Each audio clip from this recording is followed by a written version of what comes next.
نواب of Kala Bagh کا دور تھا. امیر محمد خان نواب آف کالا باغ, وہ نواب آف کالا باغ کی دہشت, خوف یا احترام, جو بھی نام دیں اس کو, وہ اس قدر تھا کہ وہ گورنر تھے مغربی پاکستان کے, ویسٹ پاکستان گورنر تھے, لیکن وہ ایسٹ پاکستان میں بھی اتنا دبدبہ اور روب ان کا تھا کہ کوئی شخص ان کا نام کوئی لے تو وہ ایک دم چونک جاتا تھا کہ نواب صاحب کا نام کیوں لے رہا ہے. سلطنت تھی پوری, میاں والی سے آگے کالا باغ کا مقام پہ جو چشمہ براج اور وہ سارا کچھ ہے, وہاں ان کی سلطنت تھی پوری. نواب اسد جو ہیں آج کل ماشاءاللہ, ان کے والد محترم نواب آف کالا باغ گورنر تھے مغربی پاکستان کے, گورنر ہاؤس لاہور میں ہی تھا. اب گورنر صاحب کا روب دبدبہ اپنی جگہ پہ, ان کے دور میں یہ بدماشی کا آغاز تھا جسے لاہوری گینگ, لاہور نہیں لاہوری گینگ وار کہتے تھے. یہ لاہوری گینگ وار شروع ہوئی مکھن گجر کے قتل سے. ایک ہفتہ گزرا, ان کے بھائی نے یہ چیلنج کیا کہ میں چھوڑوں گا نہیں, اور میں چھوڑوں گا نہیں جو ہے انہوں نے کر دکھایا, اور یہ اسی ایک ہفتے کے دوران انہوں نے 2 افراد کو مار دیا. اور نواب آف کالا باغ کی فورس نے, ایس ایس پی تھے حاجی حبیب الرحمان جو بعد میں آئی جی ریٹائر ہوئے. اچھا, یہ اب 2 حاجی حبیب الرحمان ہیں. ایک حاجی حبیب الرحمان 90s میں 90 سے لے کے 2005-4 تک حاجی صاحب ماشاء اللہ حیات ہیں. حاجی حبیب الرحمان وہ ایس ایس پی بھی رہے اور آئی جی تک کے عہدے تک پہنچے. یہ قدر مشترک ہے. حاجی حبیب الرحمان جو ایسٹ ویسٹ پاکستان میں ایس پی کے طور پہ پی ایس پی آفیسر تھے, وہ بطور ایس ایس پی لاہور رہے, آئی جی تک گئے. وہ حاجی حبیب الرحمان پرانے تھے جنہوں نے کتاب بھی لکھی, اور وہ کتاب جو ہے ان کی بڑی پاپولر کتاب تھی, کیا کہنا دیکھا. انہوں نے اپنی کتاب میں پورا یہ قصہ لکھا ہے, سارا لکھا ہے, یہ سارا لکھا ہے, لیکن یہ تھوڑا مختلف ہے. اس میں تھوڑا سا نا آپ یہ کہہ دیں کہ خدا مغفرت کرے, انہوں نے ڈنڈی ماری, انہوں نے سینسر کر دیا. سینسر نہیں کیا. جو روایتی کہانی میں آپ کو آج بتاؤں, احسن شاہ کے قتل میں نے آپ کو بتایا, یہ جو جاوید بٹ قتل ہوئے ان میں بتایا, بالات کے قتل میں ہم نے یہ ڈسکس کیا اپنے پروگراموں میں. ہم نے ناظرین کو ہمارے یاد ہوگا کہ ہم نے کہا جی پولیس ایک روایتی کہانی گھڑتی ہے, اگر بالواسطہ پولیس مقابلہ ہو تو یہ بالواسطہ پولیس مقابلہ تھا اس کا, گجر کا. اس پہ ہم بعد میں آتے ہیں, لیکن فی الحال اتنا سمجھ لیں کہ جگا گجر نے یہ بدلہ لیا اپنے بھائی کے قتل کا, جیل چلا گیا. اور جیل جب وہ گیا تو وہ اس وقت یہ بہت بڑی بات تھی کہ لاہور میں لاہوری گینگ وار شروع ہوئی تھی, اور اتنی سخت گینگ وار تھی کہ نواب صاحب نواب آف کالا باغ امیر محمد خان نے اسے اپنے لیے چیلنج سمجھا, اور اس نے کہا جی کہ اگر یہ معاملہ ہوگا تو بہت خطرناک ہوگا. اس دور میں لاہور کی مجرمانہ زندگی کا ایک کردار تھا اچھا شوکر والا.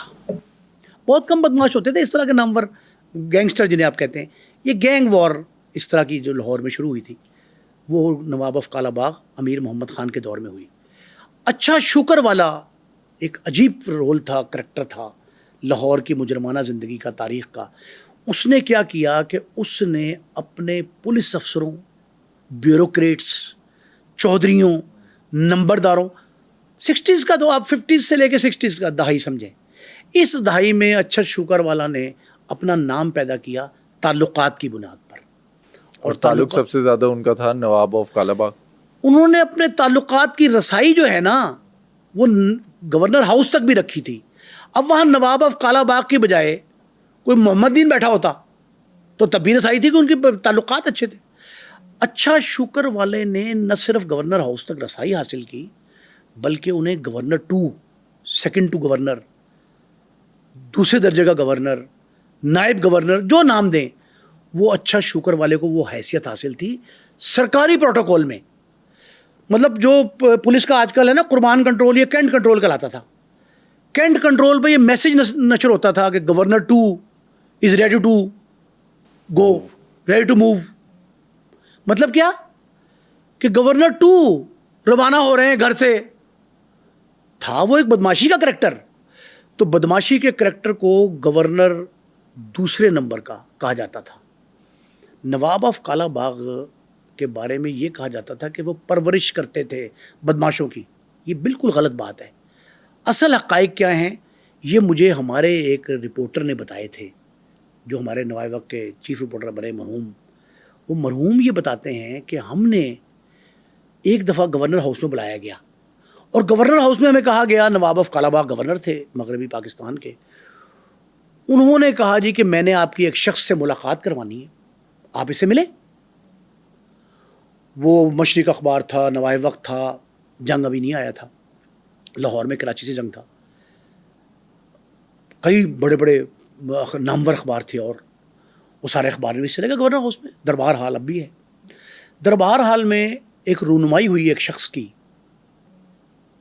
جس کے بارے میں گورنر صاحب نے القاب و آداب کے ساتھ تعارف کروایا اور یہ کہا کہ ان کا نام اچھا شوکر والا ہے، اور یہ دوست ہیں. یہ میرے دوست ہیں. وہ معیوب کھائی ہوئی نظروں سے رپورٹرز کہتے ہیں ہم نے دیکھا کہ اچھا شکر والا تو ایک کریکٹر ہے بدماشی کا، جرائم پیشہ زندگی سے تعلق ہے، نامور بدماش ہے، شہر کا نوٹوریس ہے. تو گورنر صاحب کو کیا ضرورت پیش آ گئی کہ وہ تعارف کرا رہے ہیں؟ تو ایک رپورٹر نے یہ کہا جو ان کا تعلق مشرق اخبار سے تھا، خدا مغفرت کرے مرحوم ہو گئے، انہوں نے کہا کہ نواب صاحب آپ سنجیدہ ہیں؟ انہوں نے کہا جی بالکل سنجیدہ ہوں. میں نے کون سا مذاق کیا آپ سے؟ انہوں نے کہا نواب صاحب یہ میں بتا رہا ہوں جو آئی وٹنس اکاؤنٹ مجھ تک پہنچا ہے، مطلب تاریخ کا حصہ ہے. انہوں نے کہا نواب صاحب یہ آپ کیا کہہ رہے ہیں؟ انہوں نے کہا جی میں کیا کہہ رہا ہوں. انہوں نے کہا آپ کہہ رہے ہیں یہ دوست ہیں. تو اس نے کہا آپ کو تھوڑا معیوب لگ رہا ہے، یہ کوئی اچنبا ہے؟ انہوں نے کہا جی بالکل اچنبا ہے، ایک بدماش آپ کا دوست ہے. اس نے کہا پھر آپ یہ سن لیں میری بات، اچھا شکر والا میرا دوست نہیں، یہ میرا بھائی ہے. اب سے بھائی بن گئے. اب سے بھائی بن گیا. اس نے کہا اگر آپ اس کو حیرانگی سے پوچھ رہے ہیں تو آپ دوست سے میرے بھائی سمجھیں. اب نواب صاحب نے کہہ دیا. اچھا شکر والا ملاقات کر کے باہر چلا گیا. وہ رپورٹرز یہ کہتے ہیں کہ ہم نے کہا کہ نواب صاحب یہ آپ کی بدنامی کا باعث بنے گا. کل کو الیکٹرانک میڈیا میں پرنٹ میڈیا تھا نا، اس نے کہا کل اخبارات میں یہ خبر چھپے گی اور بڑی نمایاں طور پہ کہ نواب آف کالا باغ گورنر مغربی پاکستان کا یہ کہنا ہے کہ اچھا شکر والا میرا بھائی ہے، دوست بھی نہیں بھائی ہے. اس نے کہا اس میں کیا بری بات ہے؟ اب لوگ یہ کہتے ہیں کہ نواب صاحب نے بدماش سے ہاتھ ملا لیا، ایک نوٹوریس شخص کو گورنر ہاؤس میں پناہ دے دی. تبھی یہ اخباروں میں بھی لکھا گیا کہ سرپرستی کرتے ہیں نواب آف یہ کہا نواب آف کالا باغ مجرموں کی سرپرستی کرتے ہیں، جرائم پیشہ افراد. اب جرائم پیشہ افراد کی سرپرستی نہیں تھی. نواب صاحب کا جواب سنیں.